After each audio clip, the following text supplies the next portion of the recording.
بسم اللہ الرحمن الرحیم۔ السلام علیکم ورحمۃ اللہ وبرکاتہ۔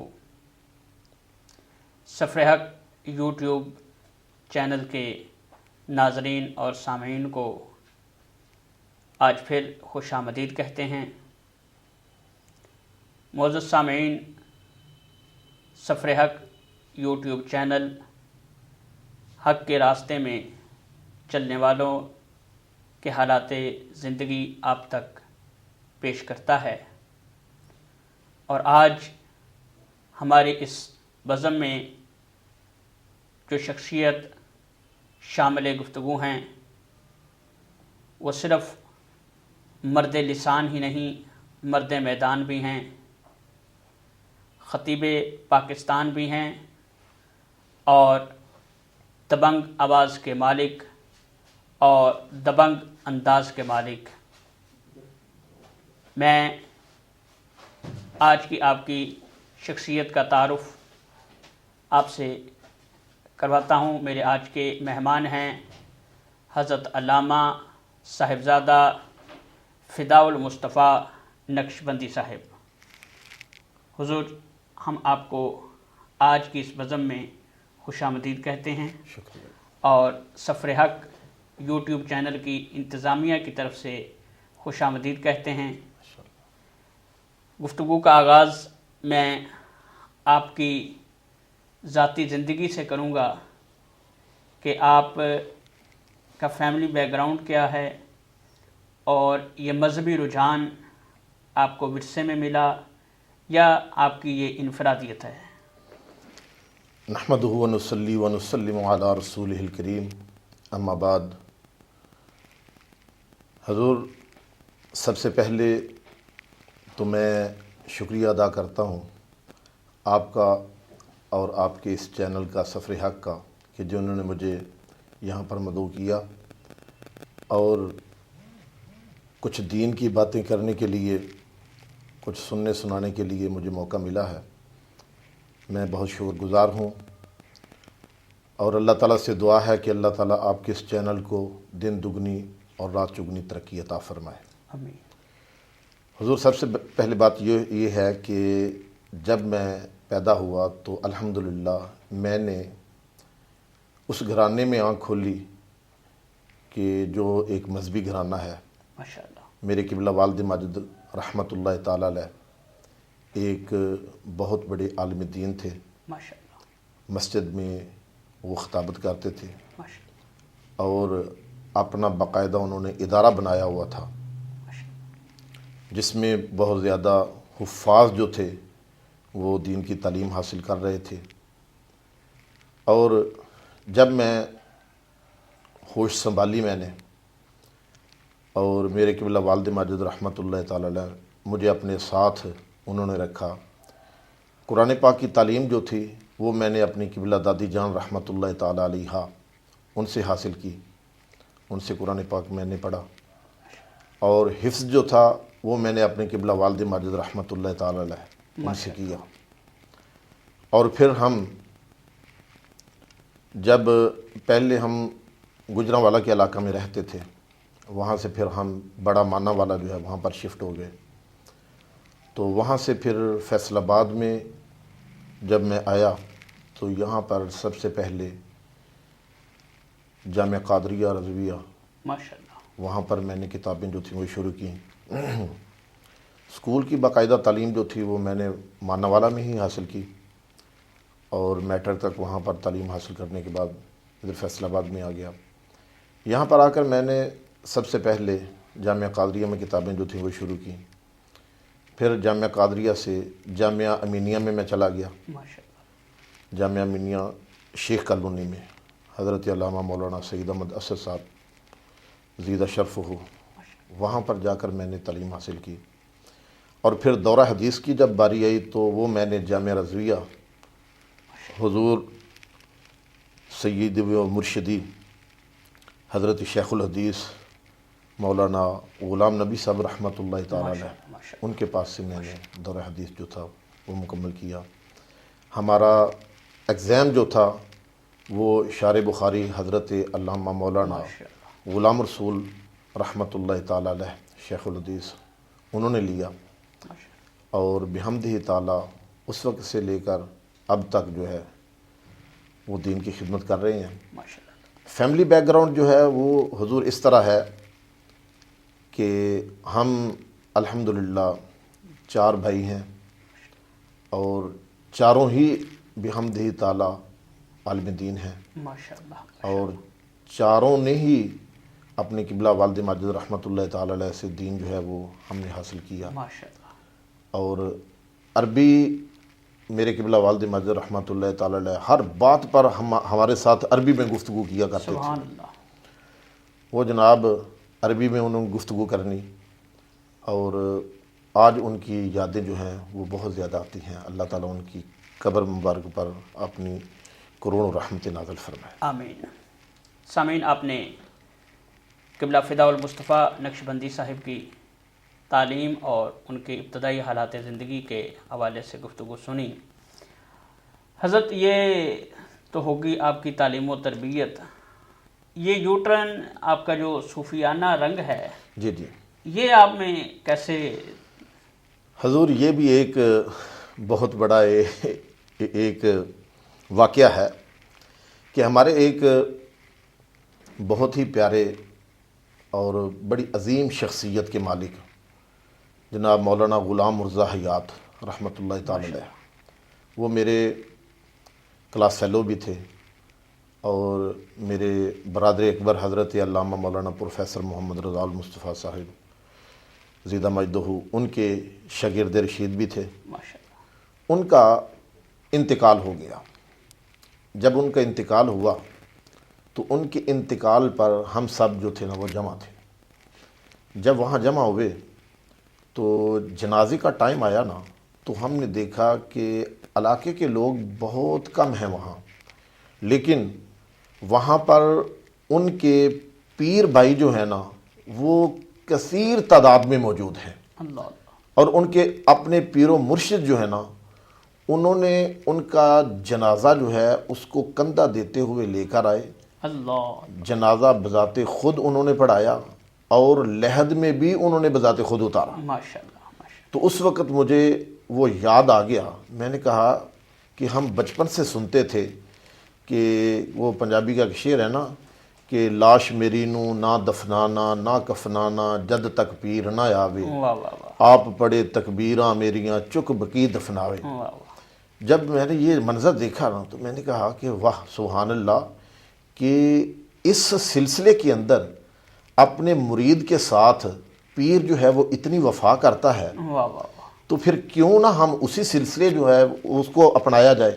ماشاء اللہ۔ تو پھر ہم الحمدللہ چاروں بھائی جو تھے وہ راوی ریان شریف میں گئے، قبلہ والد ماجد رحمۃ اللہ تعالی علیہ ہم کو لے کر گئے، ماشاء اور وہاں ہم نے حضور قبلہ میاں محمد حنفی سیفی اللہ تعالیٰ ان کو عمر خضری عطا فرمائے، آمین۔ اور اللہ تعالیٰ ان کا سایہ ہمارے سروں پر تادیر قائم و دائم فرمائے۔ آمین۔ ان کے ہاتھ میں ہم نے ہاتھ دیے، اور وہاں پر جا کر جو ہے ہم نے الحمدللہ سلسلہ سیفیہ میں بیعت جو تھی نا وہ کی۔ ماشاء اللہ، ماشاء اللہ۔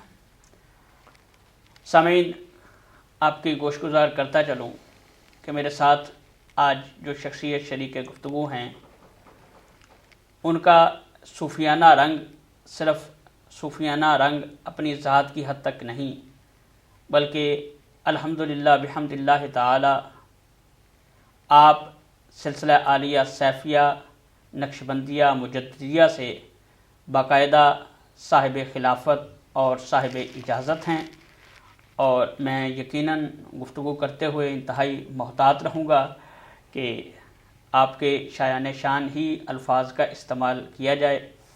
حضرت، اب بیعت کے ساتھ ساتھ آپ نے سلسلہ سیفیہ کا ذکر بھی فرما دیا۔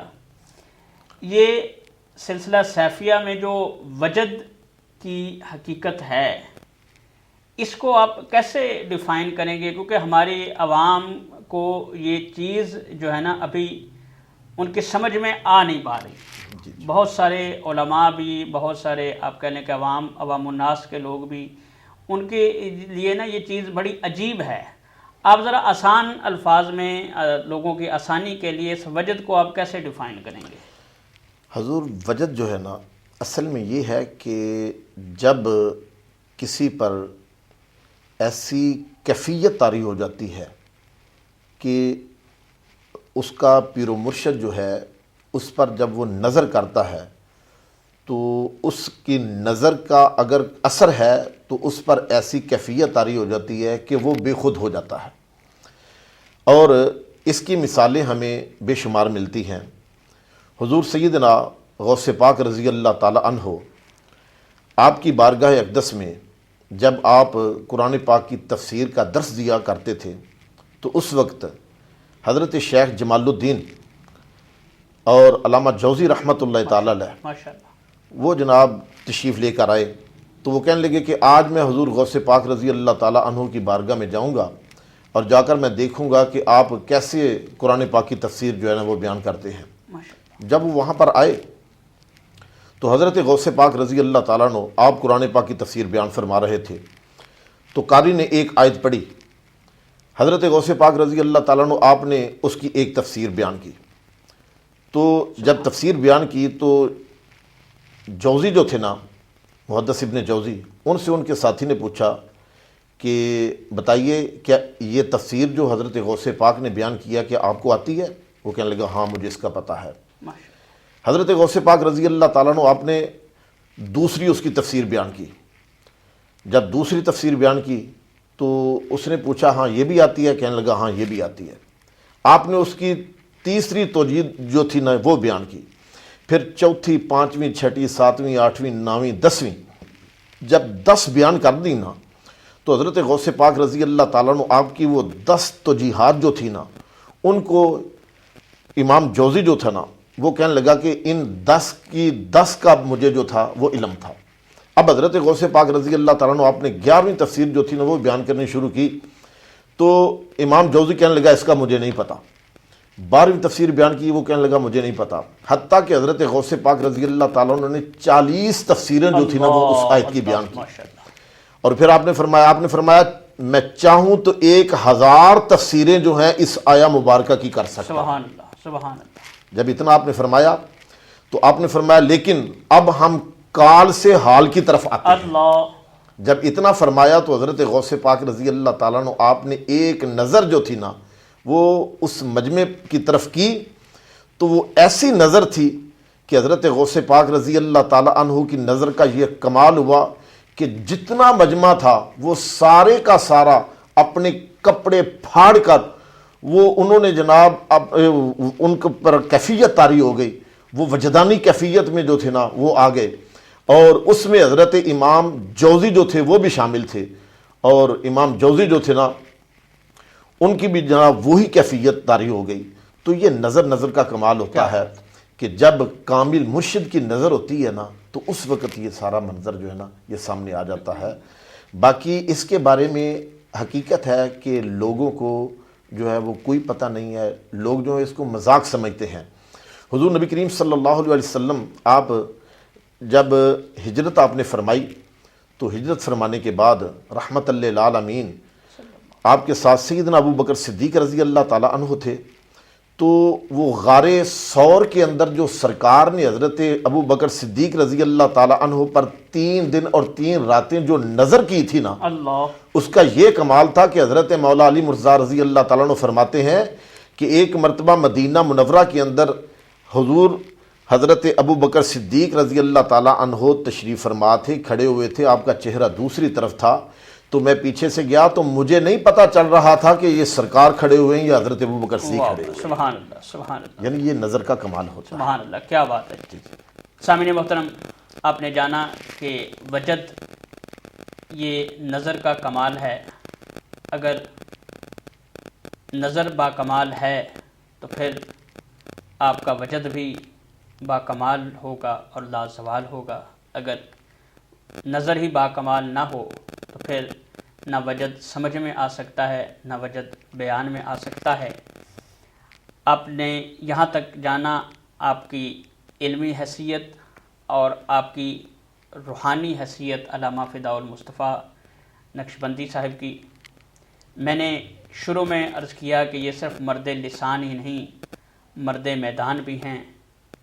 انہوں نے آستانہ عالیہ، نقشبندیہ، مجددیہ، سیفیہ کی صورت میں روحانیت کا پرچار کیا، اپنے والد گرامی اور جامعہ قادریہ اور علامہ سعید احمد اسد صاحب کے علمی فیضان کو پھیلایا، اور اب میدان میں یہ تحریک لبیک کی صورت میں بھی ہمیں نظر آتے ہیں۔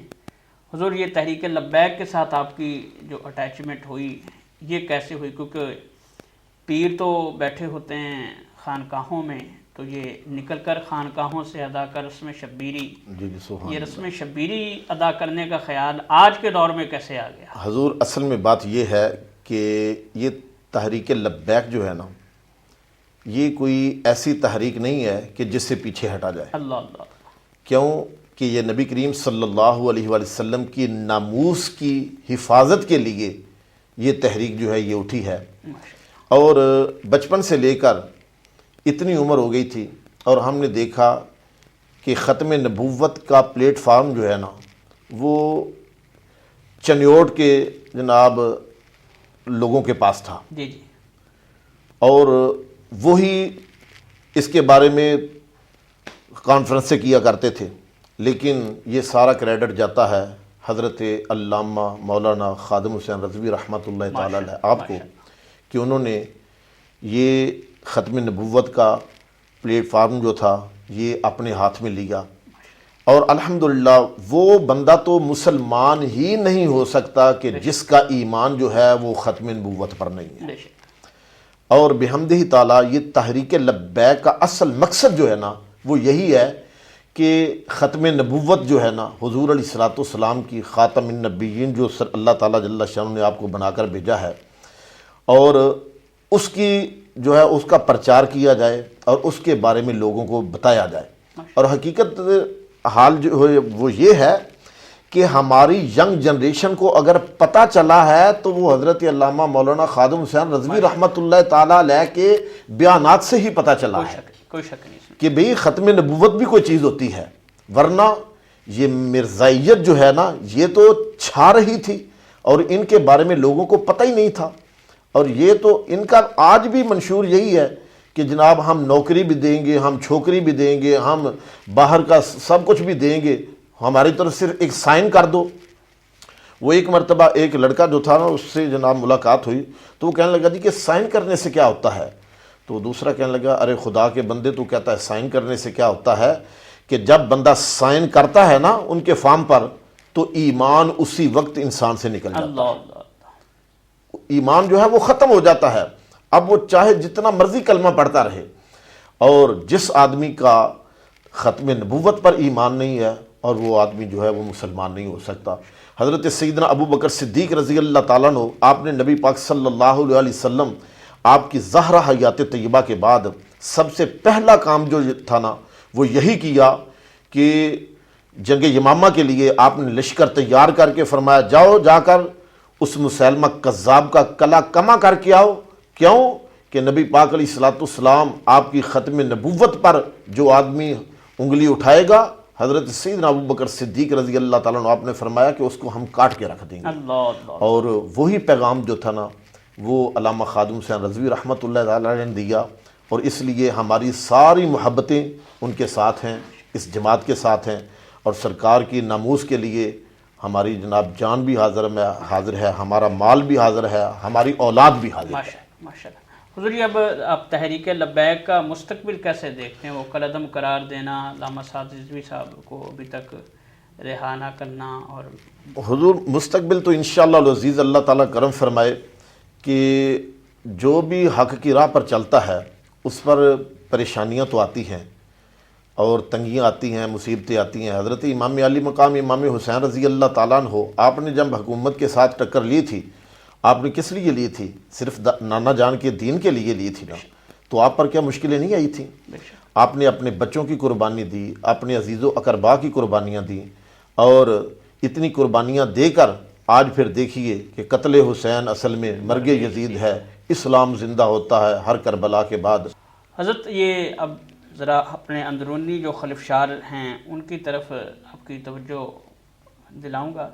یہ علماء اہل سنت کے جو اختلافات ہیں اور یہ عوام الناس میں ان کو ڈسکس کرنا، یہ کیسے ختم ہو؟ جس کا تعلق جو ہے وہ نبی کریم صلی اللہ علیہ وآلہ وسلم آپ کی ختم نبوت کے ساتھ ہے، وہ تو جو ہے وہ کبھی بھی ان جھگڑوں میں نہیں پڑتا، اور وہ کہتا ہے کہ جی کہ عوام الناس جو ہیں ان کے ساتھ اگر میل جو رکھنا بھی ہے نا تو ٹھیک ہے، جتنا ہم رکھ سکتے ہیں وہ اتنے رکھو، لیکن اصل ہمارا مقصد جو ہے وہ رسول اللہ صلی اللہ علیہ وسلم کا دین ہے۔ سبحان اللہ۔ اور علماء جو آپس میں اختلافات میں پڑے ہوئے ہیں، یہ میرا خیال ہے کہ اپنے جناب وہ کم علمی کی وجہ سے، حالانکہ یہ پلیٹ فارم جو ہے نا اس پر آ کر سبھی علماء کو جو ہے نا وہ اکٹھا ہونا چاہیے، اور سبھی علماء کو چاہیے کہ اپنے ذاتیات کو ختم کر کے حضور علیہ الصلوۃ والسلام کی ناموس کے لیے سارے کے سارے ایک ہو جائیں، اور جب ایک ہوں گے تو انشاءاللہ العزیز پھر اللہ تعالیٰ کامیابی و کامرانی عطا فرمائے گا۔ حضور، آخر میں آپ عوام اہل سنت کے لیے اور تمام عالم اسلام کے لیے آپ کیا پیغام رمضان المبارک اور حالات حاضرہ خصوصاً نبی کریم صلی اللہ علیہ وآلہ وسلم کی ناموس اور آپ صلی اللہ علیہ وسلم کی ختم نبوت کے حوالے سے آپ کو مختصر پیغام عوام الناس کے لیے؟ حضور، عوام الناس کے لیے یہی پیغام ہے کہ گیدڑ کی 100 سالہ زندگی سے شیر کی ایک دن کی زندگی جو ہے نا وہ ہزار درجے بہتر ہوتی ہے، کہ موت جو ہے وہ تو آنی ہی آنی ہے۔ وہ اس کے لیے میں مثال دیا کرتا ہوں کہ وہ ایک آدمی کشتی پر سفر کر رہا تھا نا، تو اس نے ملا سے پوچھا کہ بھائی کب سے تو کشتی چلا رہا ہے؟ وہ کہنے لگا جی بچپن سے چلا رہا ہوں۔ کہنے لگا والد صاحب ہیں؟ نہیں، فوت ہو گئے ہیں۔ کیسے فوت ہوئے؟ کہنے لگا ڈوب کر فوت ہوئے ہیں۔ کہنے لگا آپ کے دادا؟ وہ کہنے لگا وہ بھی ڈوب کر۔ کہنے لگا پردادا؟ وہ کہنے لگا وہ بھی ڈوب کر۔ کہنے لگا کیا تجھے ڈر نہیں لگتا کہ تو بھی ڈوب کر یہاں مر جائے گا؟ وہ کہنے لگا حضرت یہ بتائیے کہ آپ کے والد صاحب زندہ ہیں؟ وہ کہنے لگے نہیں۔ کیسے فوت ہوئے ہیں؟ گھر میں۔ دادا؟ وہ بھی گھر میں فوت ہوئے ہیں۔ پردادا؟ وہ بھی گھر میں۔ وہ کہنے لگا جی جس گھر میں آپ کا دادا، آپ کا باپ اور دادا سارے فوت ہوئے ہیں، کیا آپ کو اس گھر سے ڈر نہیں لگتا کہ آپ بھی وہاں پر فوت ہو جائیں گے؟ اللہ۔ تو موت تو وہ ہے کہ جب قرآن فرماتا ہے کہ فَإِذَا جَاءَ أَجَلُهُمْ لَا يَسْتَأْخِرُونَ سَاعَةً وَلَا يَسْتَقْدِمُونَ، کہ جب موت کا وقت آ جاتا ہے تو ایک لمحے کا بھی آگا پیچھا نہیں ہوتا، تو موت تو آنی آنی ہے۔ تو یہی بات جو تھی وہ جنگ احد کے اندر منافقین نے بھی کی۔ جب حضور علیہ الصلوۃ والسلام کے غلام واپس آئے نا، تو واپس آ رہے تھے تو منافقین کہنے لگے جی دیکھیں ہم نہیں نہ گئے تو ہم بچ گئے ہیں۔ تو اس وقت حضور علیہ الصلوۃ والسلام آپ پر اللہ تعالیٰ نے قرآن پاک نازل فرمایا، تو اللہ تعالیٰ نے ارشاد فرمایا کہ اے محبوب صلی اللہ علیہ وسلم سے فرما دیجئے کہ جن کو میں گھر میں موت دیتا ہوں ان کو کیوں دے دیتا؟ اللہ۔ تو موت تو آنی آنی ہے۔ اتحاد قائم کریں، محبت کے ساتھ رہیں، اور جہاں بھی رہیں وہ رسول اللہ صلی اللہ علیہ وسلم آپ کی محبت کے لیے ضرور کام کریں۔ سبحان اللہ۔ کہ جب محبت مصطفیٰ کے لیے کام کریں گے نا تو انشاءاللہ العزیز ہمارے سارے جھگڑے جو ہیں نا یہ ختم ہو جائیں گے۔ ماشاءاللہ جی، جہاں بھی رہیں عشق مصطفیٰ صلی اللہ علیہ وآلہ وسلم کے ساتھ زندہ رہیں۔ سفر حق یوٹیوب چینل کی وساطت سے علامہ فداء المصطفیٰ نقشبندی صاحب کا آج کا پیغام آپ نے سنا۔ سفر حق یوٹیوب چینل کو سبسکرائب کیجئے، اگر ہماری گفتگو پسند آئے تو اس کو لائک کیجئے، اس میں کمی بیشی کی صورت میں کمنٹ باکس میں ہماری رہنمائی کیجئے، اور اس کو سفر حق چینل کو دوسروں تک لازماً شیئر کیجئے تاکہ وہ بھی حق کے سفر میں ہمارے کارواں کے ساتھی بنیں۔ آج کے لیے اجازت چاہتا ہوں۔ آپ کمنٹ باکس میں ہمیں ضرور بتائیے آپ اگلی کون سی شخصیت کی گفتگو سننا پسند فرمائیں گے۔ انشاءاللہ سفر حق یوٹیوب چینل کی ٹیم آپ تک ان کا پیغام لازماً پہنچائے گی۔ السلام علیکم ورحمۃ اللہ وبرکاتہ۔